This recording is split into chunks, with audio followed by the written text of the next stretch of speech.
Mga boss, kung ulitin man ang eleksyon, Marcos pa rin ang mananalo bilang presidente. Wow!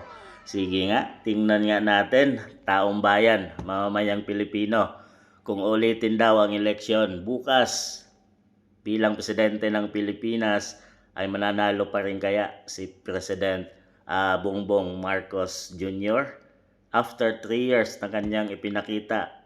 Ayan, kontento na ba kayo sa kanyang ginawa? 3 years na kanyang legacy. Ito mga boss, isa-isahin natin.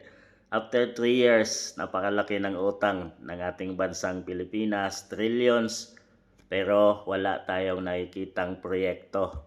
Mga boss, under PBBM administration ay hindi pa rin niya natupad ang kaisa-isa niyang pangako na magiging 20 pesos ang presyo ng bigas.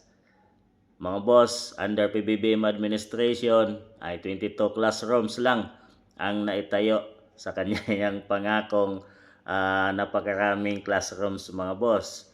Under PBBM administration ay yun doon, dito nakita ang talamak na corruption sa flood control projects mga boss na ipinangako din niya nung kanyang SONA na sinasabi niya marami nang tapos na mga flood controls. Pero mukhang ito yung umpisa ng pagsiwalat ng talamak na corruption sa flood control mga boss dahil dito na lumabas yung mga sinasabing mga substandard na mga ginagawa nila na wala pa lang mga proyekto mga boss. At dito na, billions na yung pera na galing sa taong bayan mga boss na hindi nagagawa sa kanilang mga distrito. So under PBBM administration, naglabasan yung mali-malitang basura, mali-malitang bags na pera na billions na sinasabing i-deliver sa mga iba't ibang ahensya or mga politiko, mga boss.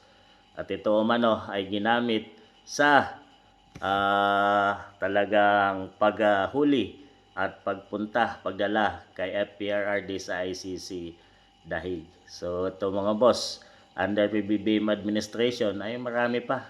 Kung isa-isahin natin mga boss, ay ito na nga lang, itong latest mga boss na naipit yung mga kababayan nating OFW dyan sa digmaan nangyari sa Middle East ay hindi ba mapauwi ni PBBM at hindi pa siya makapagpadala ng mga eroplano samantalang yung ibang mga lugar ay napauwi na nila yung kanilang mga mamamayan mga boss at nakapadala na sila ng eroplano at ito ay hindi pa magawa ni PBBM mga boss at talagang marami pa ang naiwang legacy ni PBBM. In 3 years lang yan mga boss. Ang pinag-usapan natin ay 3 years pa lang. So yan pa lang yung kanyang nagagawa within 3 years. So kung bukas ay ulitin natin, ang sinasabing election ay mananalo pa siya. So kayo nang humusga mga boss kung talagang ibabalik nyo pa sa ganyang legacy na ginawa. Under 3 years lang yan mga boss. So, bukas ang eleksyon ulitin, boboto ka pa rin ba kay PBBM?